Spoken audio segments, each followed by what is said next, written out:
Na isang pastor. Isa lang, anim na rason niya, hindi tayo manalangin kay Maria, hindi tayo mag-ask intercession sa mahal natin na ina. Yung role na yun ay sasagutin natin sila with a humble heart. Isaya po ito at i-translate natin sa Tagalog.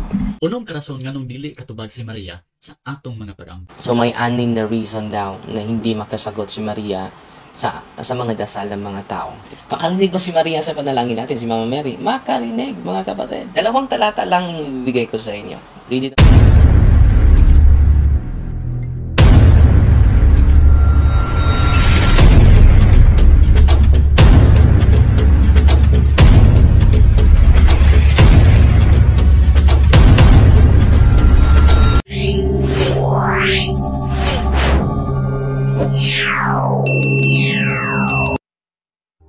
So ngayon, pakinggan muna natin yung komento sa ating mahal na kapatid na isang pastor. Isa lang, anim na rason niya na hindi daw dapat hindi tayo manalangin kay Maria, hindi tayo mag-intercession sa mahal natin na ina. Marami siyang accusation, no, sa simbahan, pero nakaintindi naman ako sa pastor na ito dahil yan ang nakaugalian nila ng mga doktrina. So, ang ating role ngayon ay sasagutin natin sila with a humble heart. Ito po ang kanyang argumentation. Bisaya po ito at i-translate natin sa Tagalog. Unong karason nga nung dili katubag si Maria sa atong mga pag-ampo. So, may anim na reason daw na hindi makasagot si Maria sa mga dasal ng mga tao. Pero, iisahin natin ito mga kapatid para malalaman natin kung biblical ba itong sinasabi niya. Okay? So, pakinggan ninyo. Dili siya present everywhere, kay tao raman siya. Dios lang ang present everywhere. The point is, kung saan man niya pagtabang nimo nga wala man siya tapad nimo karon. Walay verse sa Bible nga nag-ingon, nga bisang asang lugar present si Maria. Ang Dios lang ang present everywhere at the same time. Ingon pa ganin in the bed, asa ba ako paingon aron mahilayo ako sa imong espiritu? Asa ba ako motago aron mahilayo sa imong presensya? Kung mosaka ako sa langit, atua ka didto. Kung muhigda ako dito sa kalibutan sa mga patay, atua ka usab didto. Kung mulupad ako ngadto sa silangan, umupuyo sa kinalayoang dapit sa kasadpan, atua ka dito aron pagtultol kanako, atua ka dito aron pagtabang kanako. Bisan asa nga lugar magkatabang ang Dios kay atua siya dito. He is present everywhere at the same time. Busa kung naa kay problema karon diha, magkatabang ang Ginoo. Una lang na rason na sasagutin natin. Totoo ba na si Maria ay present everywhere? Hindi yan. Wala naman tayong doktrina na si Maria ay present everywhere. Wala tayong doktrina. Ang Diyos lang ang present everywhere. Pero hindi na nga hungahulugan na hindi siya makarinig sa ating mga panalangin.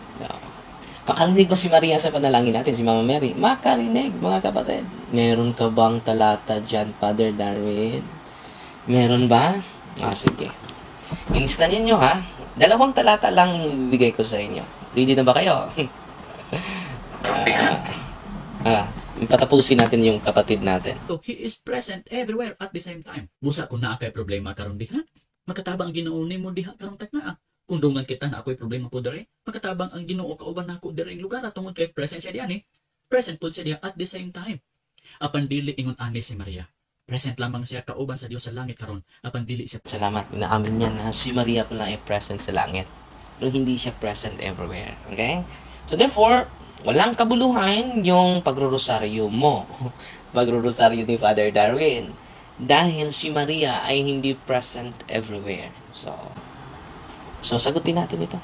Ito nakasulat sa Pahayag, chapter 5, verse 13. Nandito pa si St. John. So ang question niya, hindi makarinig si Maria.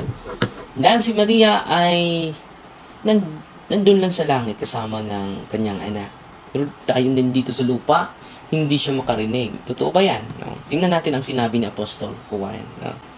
Si San Juan. Narinig ko ang lahat ng nilalang sa langit, sa lupa, sa ilalim ng lupa, at sa dagat na umaawit. Ibigay sa nakaupo, sa trono at sa tupa, ang kapurihan, kaluwalhatian, karangalan, at kapangyarihang mapagkailan. Malinaw na narinig ni Apostol Juan lahat na nilalang. Okay. Kung si San Juan nga ay nakarinig, hindi naman siya Diyos. Sino yung narinig niya? Sa langit, sa lupa, ilalim sa lupa, at sa karagatan. No? So, paano to? Kapatid. No? At sa dagat, narinig ko ang lahat ng nilalang. Hindi lang ang ilang nilalang. Lahat, kapatid. Every creature I heard. So, sa argumento niya kanina, hindi naman Diyos si Saint John, di ba? Hindi naman siya Diyos. So, ang tanong ko sa iyo, kapatid, bakit narinig niya lahat ng nilalang?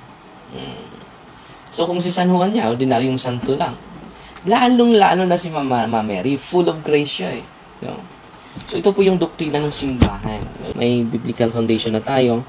Dito naman tayo sa Catechism of the Catholic Church. The term communion of saints refers also to the communion of holy persons, Sancti in Christi, who died for all, so that what each one does and suffers in, for Christ bears fruit for all. Bakit ba namumunga yung kanilang sakripisyo sa mga banal?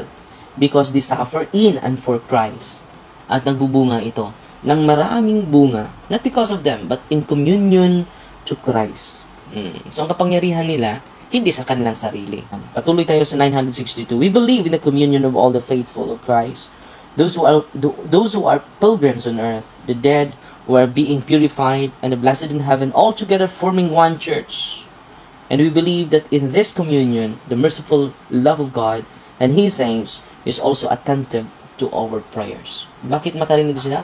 Because in communion of all the saints, and the source of sainthood is God. No?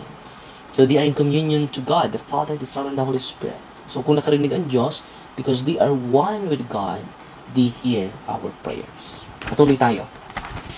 Dito sa early church writings po, sa church fathers po tayo, wala pang protestante sa mga panahong ito. 208 AD. Clement of Alexandria po. In this way, is he always pure for prayer? In this way, is he always pure for prayer? He also prays in the society of angels. As being already of angelic rank, he is never out of their holy keeping. And though he pray alone, he has the choir of the saints standing with him. Si Origen sa taong 233. But not the high priest alone prays for those who pray sincerely. Hindi lang si Kristo ang nagdasal para sa atin, but also the angels. Pati na yung mga anghel. So, we will give you a biblical text sa sunod na mga araw, mga kapatid. Sa sunod na live natin. Dahan-dahan. Isa lang talata muna para hindi kayo malito at ma-engrave sa inyong utak. Ma-inculcate sa inyong utak itong isang teksto na binibigay ko sa inyo. Revelation chapter 5 verse 13. So here we are to pledge our lives to the Lord.